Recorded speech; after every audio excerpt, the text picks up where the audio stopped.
What are Zipcar End-Trip Photo for and when to take them? Hi everyone, I'm here to assist you today. Without any delay, let's jump right in. First, open Zipcar and what are they for?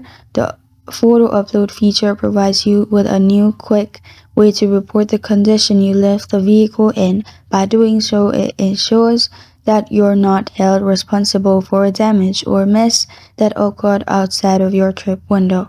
In addition to protect you from damage claims, End-Trip Photos help the Zipcar team ensure any vehicle's issues are addressed promptly so we can keep good members like you coming back to clean, well-maintained car.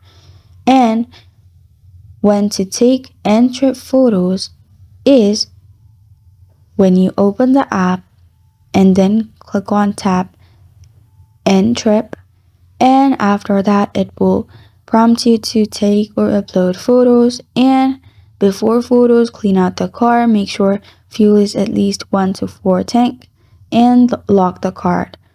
Confirm trip ends successfully in the app, and after you've uploaded the photo, you're good to go.